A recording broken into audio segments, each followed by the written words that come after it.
Okay, gang, the last thing I want to cover for 1.8 is the squeeze theorem.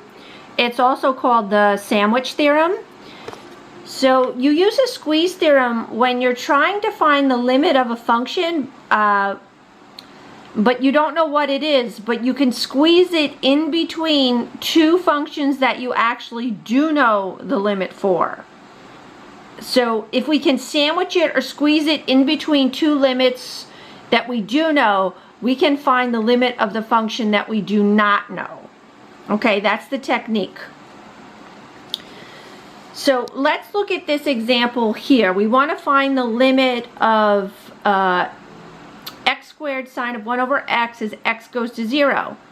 Now, if you recall from pre-calc, your sine function, the range of your sine function will oscillate between -1 and 1. Okay, that's the highest and lowest height this function can have.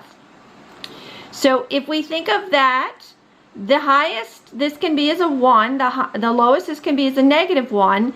That means that it would make this function either be multiplied by a 1 at its max or a -1 at its min, which is this idea, that it's in between the -1 and the 1 times the x squared function.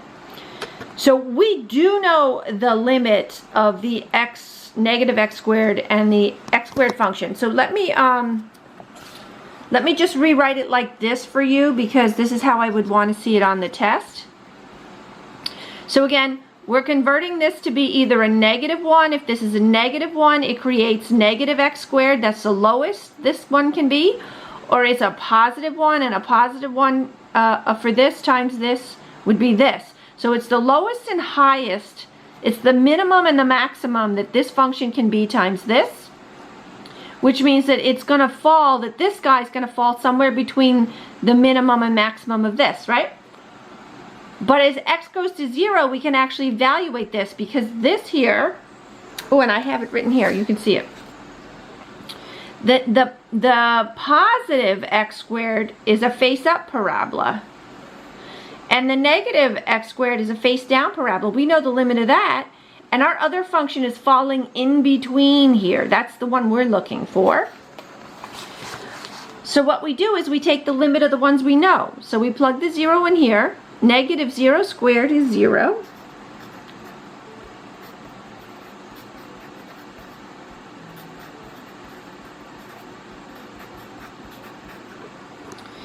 And 0 squared, so I'm doing the plug and chug on the ends. 0 squared is 0. So I've plugged into the ends and found that on the ends the limit is 0. So if the limit of x squared sine of 1 over x is in between 0 and 0, therefore the limit as x goes to 0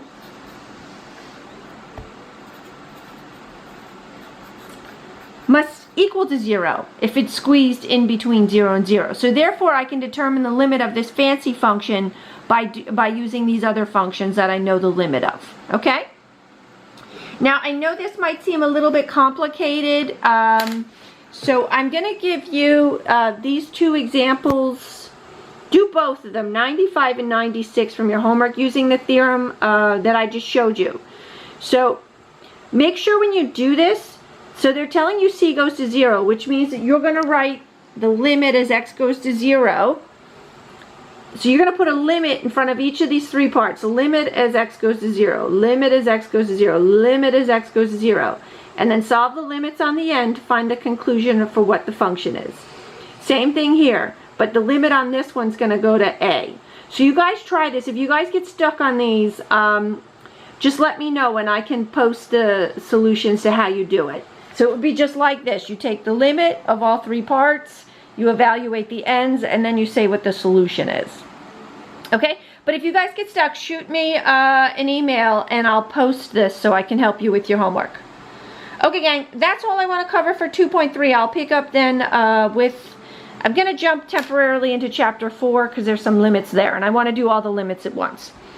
All right, catch you in another video, gang. Bye-bye.